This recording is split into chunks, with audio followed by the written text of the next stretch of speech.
Hello everyone, मैं हूं रामेश शुक्ला। आप देख रहे हैं Canva mastery class. Canva mastery class में हम लोग कर रहे हैं प्रोजेक्ट्स, क्योंकि बेसिक हमारा कंप्लीट हो चुका है। और प्रोजेक्ट्स में आज हम सीखने वाले हैं प्रेजेंटेशन कैसे बनाएं। इस वीडियो में आप सभी का बहुत बहुत स्वागत है। तो आपसे रिक्वेस्ट है कि वीडियो को स्किप मत करिएगा, कंप्लीटली देखिएगा। कहीं कोई डाउट हो तो आप कमेंट करिएगा। वीडियो में अगर कहीं कोई प्रॉब्लम हो तो भी आप फीडबैक दीजिएगा, ताकि मैं अच्छी से अच्छी वीडियो और कंटेंट अच्छा क्रिएट कर सकूं आप लोगों के लिए। एक बात और इम्पॉर्टेंट है, अगर आपको कैनवा की बेसिक नॉलेज नहीं है तो पिछली वीडियोस को आप हमारे देख लें, क्योंकि पूरा मैंने रोड मैप से लेकर अभी तक जितना भी है, कोई टूल है, ब्रांडिंग है, लोगो है, सब कुछ मैंने आपको सिखाया है। प्रेजेंटेशन बहुत ही इंपॉर्टेंट चीज़ होती है। प्रेजेंटेशन अगर हम कहीं जॉब करते हैं या किसी को प्रपोजल भेजते हैं, तो अगर हमारी प्रेजेंटेशन अच्छी है तो उससे ये शो होता है कि हमारे काम की क्वालिटी कैसी होगी। हम प्रेजेंटेशन के जरिए अच्छे से अच्छे तरीके से अपने बारे में, अपने काम के बारे में, अपना पोर्टफोलियो दिखा सकते हैं, कॉन्टैक्ट डिटेल दिखा सकते हैं। अगर आप प्रोजेक्टर पे प्रेजेंटेशन दे रहे हैं या जूम पे दे रहे हैं या गूगल माई जी मीट पे दे रहे हैं या जूम पे या स्काइप पे कहीं भी दे रहे हैं, जनरली जब आप वैसे वर्बली बोलते हैं तो उसकी बात अलग होती है, लेकिन अगर प्रेजेंटेशन के द्वारा आप अगर बात करते हैं तो उसकी बात अलग होती है।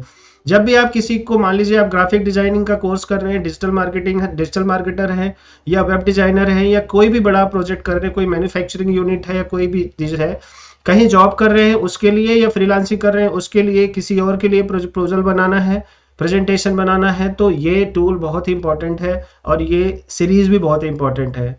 इसमें आप सीखेंगे हमें प्रेजेंटेशन बनाने से पहले क्या क्या करना पड़ेगा, जैसे हमने लोगो में सीखा था, और हम ये सीखेंगे कि कैसे हम अपने से बनाएंगे यूनिक डिजाइन, और साथ के साथ जो टेम्पलेट ऑलरेडी कैनवा में है उसको हम कैसे यूज करेंगे।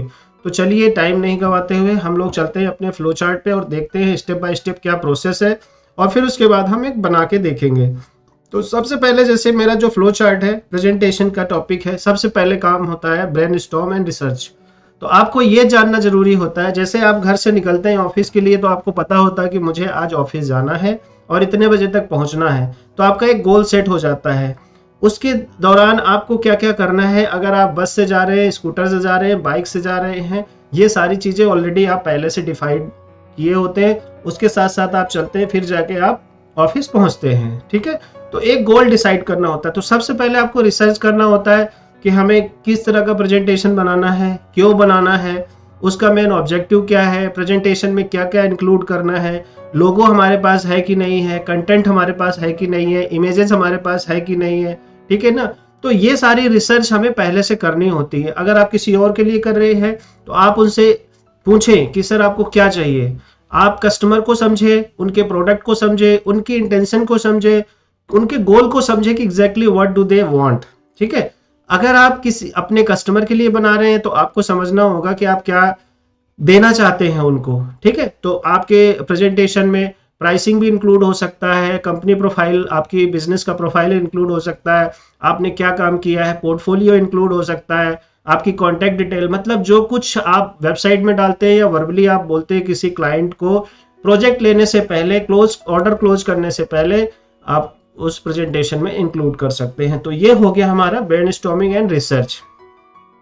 फिर उसके बाद आता है साइट मैप। साइट मैप में क्या होता है कि आपको डिसाइड करना होता है कि सबसे पहले इंट्रो बनाना है हमें, फिर उसके बाद हमें क्या बनाना है, टेबल ऑफ कंटेंट बनाना है, कि सामने वाले को पता लग जाए कि क्या क्या इसमें होगा। जब आप बुक देखते हो तो सबसे पहले बुक का कवर देखते हो, कि अगर बुक की कवर अच्छी है तो आप उसको पलटोगे, तो आपका प्रेजेंटेशन का व्यू बहुत ही यूनिक और नाइस एंड क्लीन होना चाहिए, जो आपके बिजनेस को रिप्रेजेंट कर सके। ठीक है, आपका एक तरह से सेल्समैन हो गया है। सेल्समैन अच्छा कपड़ा पहनेगा, बढ़िया इंग्लिश बोलेगा, फटाफट।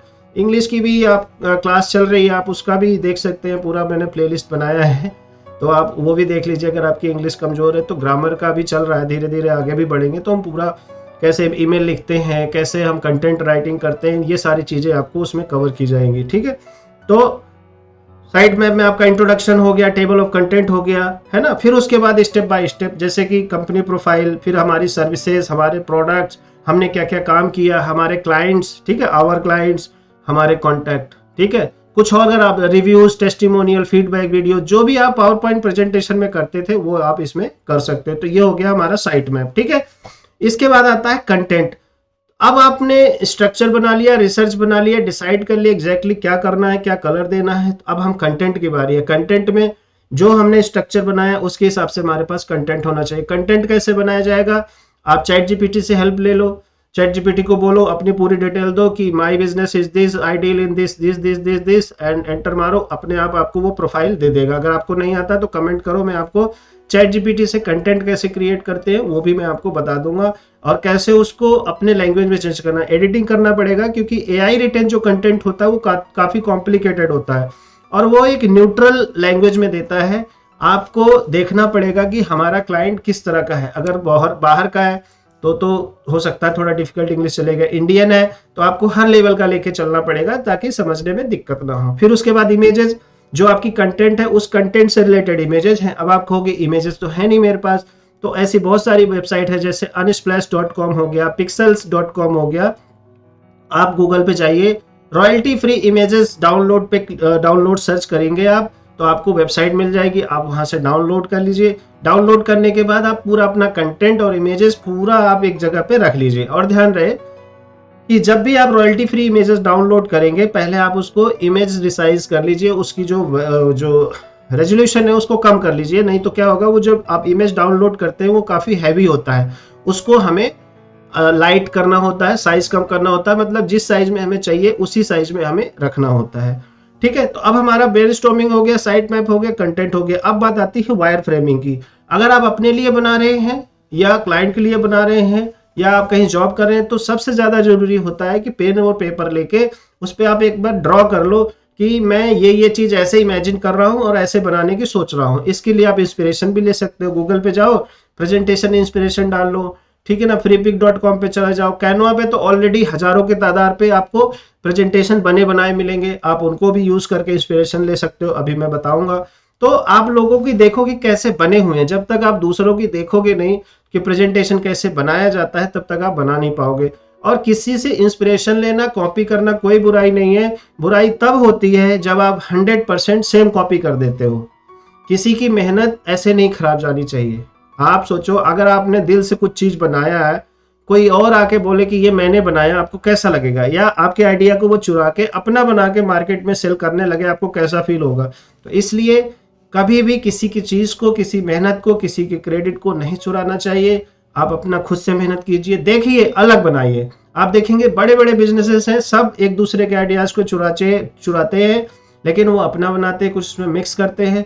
अगर आप कोई डिजाइन देख रहे हो तो आप देखो इससे बेहतर आप क्या कर सकते हो, उसके हिसाब से आप बनाओ और फिर उसके बाद आप लॉन्च करो मार्केट में। ठीक है, तो ये हमारा हो गया वायर फ्रेमिंग। जैसे हमारा लोगो का था वही कॉन्सेप्ट यही है। जब भी कोई भी डिजाइनिंग होता है उसकी स्ट्रेटजी यही होती है, brainstorming, site map, content, wire framing. जब वो फाइनल हो जाता है फिर आपको डिजाइनिंग करना होता है और फिर उसके बाद क्लाइंट को आपको रिवीजन के लिए देना पड़ता है। और यही तरीका वेबसाइट में भी होता है, यही तरीका मोबाइल ऐप में होता है, हर जगह यही चीज होता है। तो अब हम चलते हैं डिजाइनिंग के बारे में। हमारी वायर फ्रेमिंग हो गया, तो डिजाइन के लिए हम सबसे पहले जाएंगे कैनवा में। अगर कैनवा में देखो, अगर एक ये जैसे रेडीमेड टेम्पलेट है, जैसे मैंने बोला, आपको एग्जांपल बता देता हूँ, फिर मैं अभी आपको स्टेप बाय गाइड करूंगा। ये हो गया हमारा होम पेज, ठीक है, एक ये प्रेजेंटेशन, फिर टेबल ऑफ कंटेंट, ठीक है। फिर उसके बाद हमारे पास आवर टीम है, हमने टीम के बारे में डाला हुआ है, मतलब ये मेरा नहीं है, मैंने भी अभी टेम्पलेट उठाया। फिर क्लाइंट्स है, क्लाइंट्स में क्या क्या रखना है, आप क्लाइंट में लोगोज डाल सकते हैं, ठीक है। कंपनी के अचीवमेंट्स क्या हैं, आप पिक्चर चेंज कर लो यहाँ पे और ईयर बाय ईयर आप यहाँ पे डाल सकते हो, बस फिल इन द ब्लैंक है, ठीक है।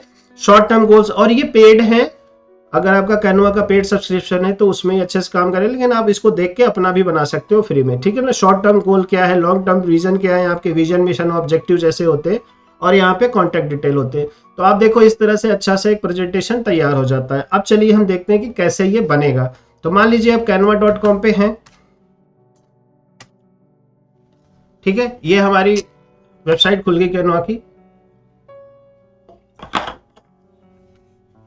अब मैं अकाउंट बनाना नहीं सिखाऊंगा, अगर आप एकदम बिल्कुल बिगिनर है तो शुरुआत से मैं रिक्वेस्ट करूंगा कि वीडियो को देखें।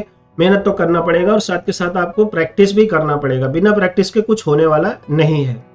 तो ये हमारा कैनवा का होम पेज आ गया है। अब जब हम होम पेज पे क्लिक करेंगे, प्रेजेंटेशन व्यू में जाएंगे, तो हम क्या करेंगे, आपको मैं एक चीज़ बताना चाहूँगा, मेरा नेट थोड़ा स्लो है तो मैंने ऑलरेडी इसको करके रखा है। तो जैसे ही आप प्रेजेंटेशन व्यू पे क्लिक करते हैं यहाँ पे, तो आपको इस तरह से फाइल खुल के आ जाएगी, और जैसे ही फाइल खुलेगी तो आपको अप्लाई ऑल 3 पेजेस पे क्लिक करना, 13 पेजेस पे क्लिक करना है। मतलब जितने भी टेम्पलेट्स हैं, अगर आपको और टेम्पलेट चाहिए तो अगर आप यहाँ पे जाएंगे आप देखेंगे कि बहुत सारे हैं, आप अपनी कैटेगरी के हिसाब से आप सर्च कर सकते हैं। तो जिस पे भी आप क्लिक करेंगे आप देखेंगे कि उसमें अपने अपने प्रेजेंटेशंस हैं, जो भी कलर थीम आपको शूट करता है उसको करके आप अप्लाई ऑल 10 पेजेस कर लीजिए। जैसे ही आप अप्लाई ऑल 10 पेजेस करेंगे, इस तरह से आपको यहाँ पे आ जाएगा। देखिए सारे के सारे मैंने ऑलरेडी इंपोर्ट कर रखा है। जब ये इंपोर्ट हो जाएगा तो आप इसको अपने कंटेंट के हिसाब से, जो आपने रिसर्च किया है उसके हिसाब से आप इसको चेंज कर लेंगे। ठीक है, जैसे ही आप इसको चेंज करेंगे आपका प्रेजेंटेशन रेडी हो जाएगा। आप लोगों की जगह पे लोगो लगा दीजिए, अपना कंटेंट जो फालतू के उनको हटा दीजिए, जो काम की चीज़ है उसको यूज़ कर लीजिए, और इस तरह से आपका प्रेजेंटेशन हो जाता है रेडी। इसमें जो टूल्स हैं वो सारे वही हैं जो आपने पीछे सीखा है, चाहे एनिमेशन का हो, चाहे जो है टेक्स्ट का हो, चाहे आपका टाइमर का हो, वीडियो का है, सारे टूल वही इस्तेमाल होंगे, कुछ नया नहीं है। बस इसमें थोड़ा सा फर्क क्या है, आपको प्रेजेंटेशन देना है तो आप प्रेजेंट पे क्लिक करके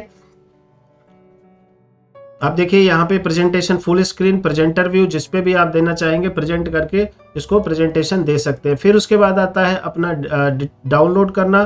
तो आप यहाँ से डाउनलोड पे क्लिक करके जिस भी फॉर्मेट में आपको डाउनलोड करना है आप डाउनलोड कर सकते हैं, चाहे पीडीएफ स्टैंडर्ड, पीपीटी, वीडियो तक भी इसमें बना सकते हैं आप। पीएनजी में करना है, जेपीजी में करना है, कहीं यूज़ करना है, उस तरह से आप किसी को लिंक देना चाहते हैं तो आप शेयर भी कर सकते हैं।